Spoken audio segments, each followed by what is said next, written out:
Hello everyone, it's DC Bricks here and welcome to another Purist Custom Minifigure video. Today we're taking a look at member number 3 of the Surpressed 2. He's actually the leader of the team, sorry for my voice crack there. And this is lesser known Spidey villains number 9. Meet Fritz von Meyer, aka Swarm. Now, this guy is a very close-up runner of my favorite lesser known Spidey villain. My favorite is the Spot. Swarm is number 2, but a very close number 2. And you may have heard of him, maybe you have not. Most of you probably have not, but when I found out about him, I was blown away because I was scrolling through the Spider-Man Rogues gallery that I found, and I see this guy, and I see Swarm, and I'm like, oh, a villain made of bees. It's kind of like Candyman. That's cool. And I never did my research on him until I decided to put him in the team. Then I did my research, and I was absolutely amazed, and now he is my second favorite lesser-known Spidey villain, almost my first. So, fictional character biography.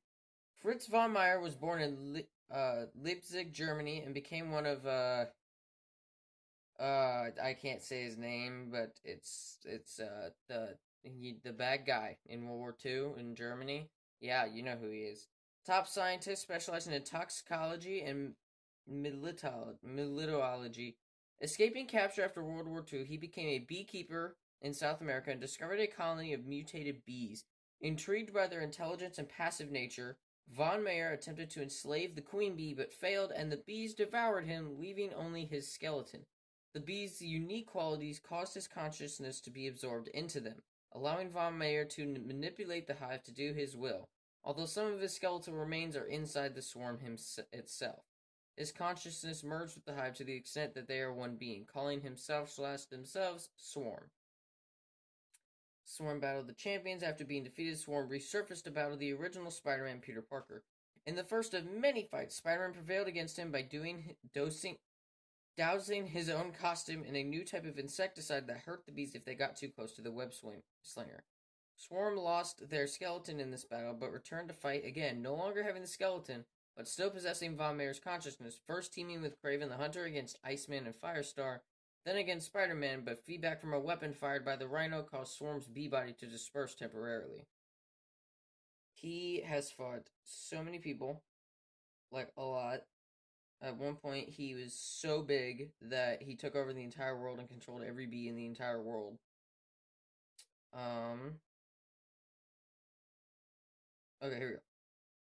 Swarm later appeared as a member of the Hateful Hexed alongside Bearborgai, Gibbon, Ox, Squid, and White Rabbit. During the disastrous battle against Spider-Man and Deadpool, this battle is crashed by Itsy Bitsy. Swarm relocates to Florida, where he encounters Macrothrax and his minions. Like him, sentient insect colonies in humanoid form, accidentally created by the invention which created him. He ends up joining forces with Ant-Man and taking a like to him.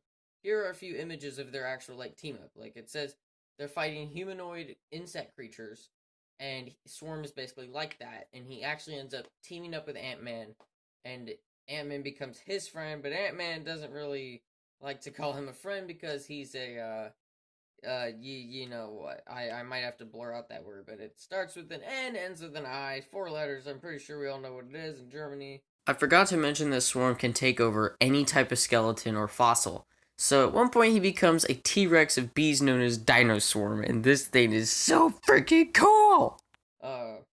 Powers and abilities. Swarm is a composite being of hundreds of thousands of bees driven by human intelligence. He is technically intangible, as his body is merely an aggregate of tiny forms. He can fly through the air and assume any shape and size he desires. He can mentally influence the actions of other bees, the full range of which may extend over hundreds of yards in radius. With the aid of a team of scientists, Swarm was briefly able to enhance his power to the point where he could have theoretically taken control of every bee on Earth, but this plan was averted by Spider-Man. At first, Swarm seemed capable of only controlling other bees, but he has exhibited the ability to communicate and control other insects as well. Oh boy, okay, this is the crazy part. Fritz von Meyer's skeleton, the focal point of his consciousness, remained behind as his only remains until being devoured by Venom. Yes, you heard that right. Venom ate his skeleton.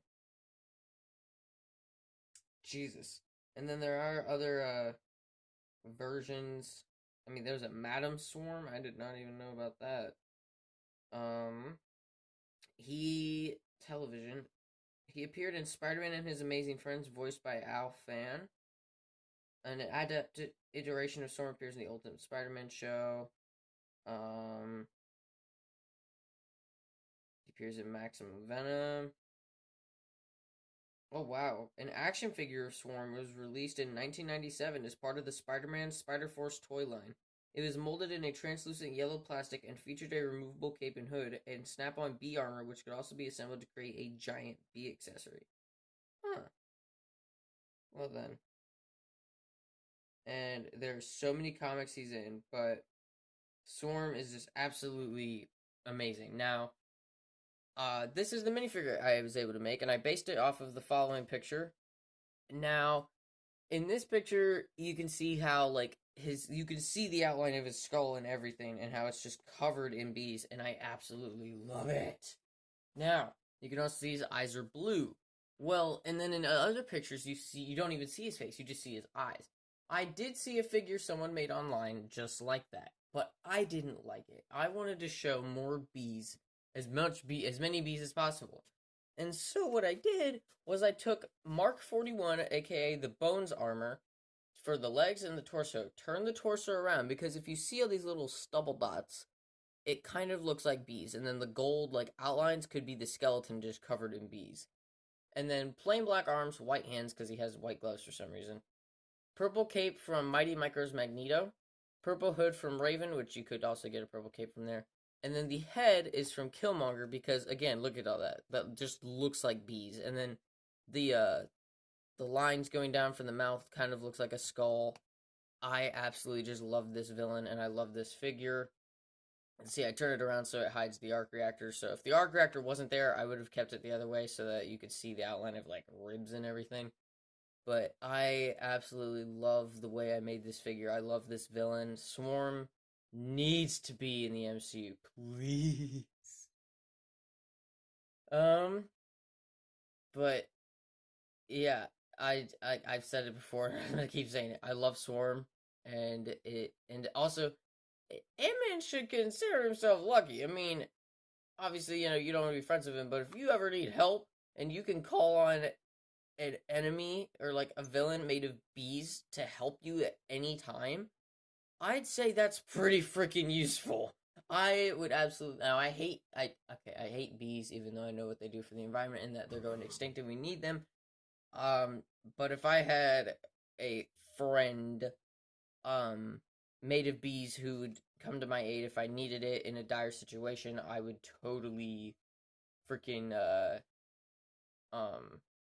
love that, But yeah, that's it for this figure in this video. If you guys enjoyed it, please drop a like, leave a comment down below.